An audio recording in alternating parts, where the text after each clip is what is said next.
একটা অশুভ শক্তি এই কাজগুলি করেছে। আপনারা যদি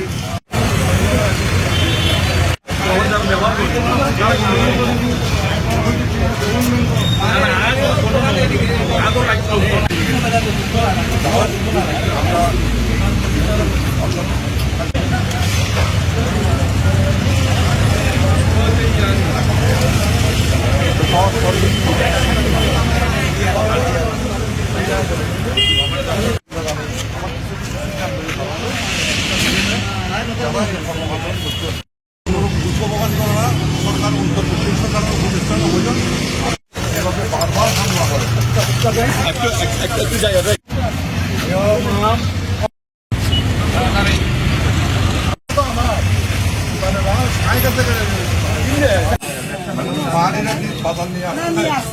আমরা কোনো ইয়েতে থাকতে চাই না, সুন্দর করে সবাই বাজার করুন,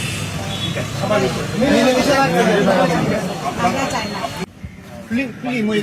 অলরেডি ট্রেজার করি ভাজি দিলে আমি কিন্তু একসঙ্গে ভালো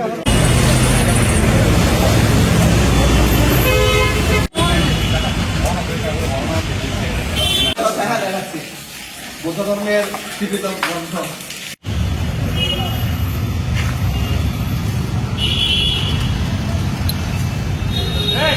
প্রত্যেকগুলি নেওয়ার দরকার, উনি নেবেন। এখানে 200 ক্রিয়া 200 কর্মকাণ্ড এখানে না হওয়ার কারণে এই ঘটনাগুলি সাম্প্রদায়িক অধিকার নিয়ে করতে পারে। ওই জন্য বিএনপি তার কেন্দ্রীয় নির্দেশনা মোতাবেক আপনাদের পাশে থাকবে সবসময়। আমরা এই অঞ্চলটা আমরা কন্ট্রোল করতে পারি না।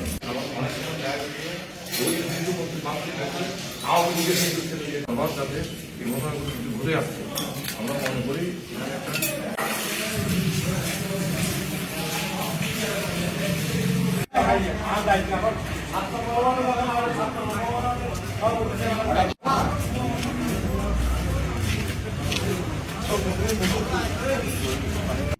কিছু ইয়ে না হলো, সুযোগ নয় না। তো আমি কে এই আশ্বাস তোমার দিকে পেয়েছি, বুঝছো?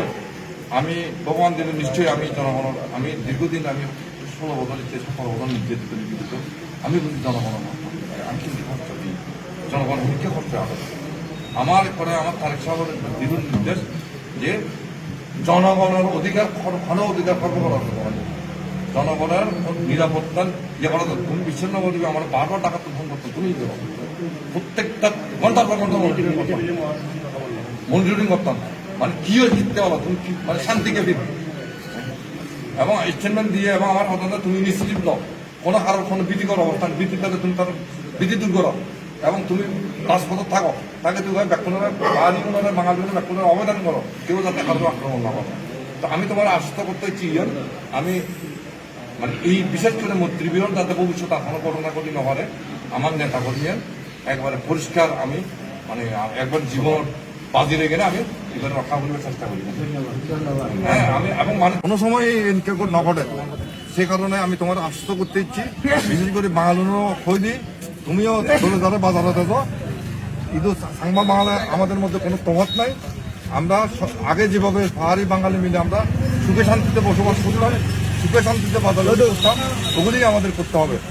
এবং এবং আমাদের অনুরোধ থাকবে আমাদের যাতে ভিতরে যে আমাদের প্রত্যন্ত অঞ্চলের যে পাহাড়িরা আছে তাদের প্রতি একটি মেসেজ পাঠাবেন, বিএনপি এই শুরু করছে আর ভবিষ্যতে এ ধরনের কোনো মানে অশোভনীয় অনাকাঙ্ক্ষিত ঘটনা বিএনপি করতে দেবে না। আমাদের নেতাকর্মীরা একেবারে মানে আইন শৃঙ্খলা বাহিনীর সাথে নিয়ে সজাগ দৃষ্টি থেকে আপনাদের পাশে থাকবে। এ ধরনের কোনো দুর্ঘটনা যাতে ভবিষ্যতে দুষ্কৃতীরা করতে না পারে বিএনপি যথাযথ ব্যবস্থা গ্রহণ করছে। আলোচনা হয়েছে, আলোচনার মাধ্যমে আমার শহরকে আমরা পুনরায় আদরে নিয়ে আসছি। শহরের যে গাড়িগুলো অবরোধ প্রত্যাহার রয়েছে সেটা আহ্বান জানাবো, যারা বিচ্ছিন্নভাবে অবরোধ করে জনগণকে কষ্ট দিচ্ছে তারা যেন তাদের অবরোধ প্রত্যাহার করে নেয়।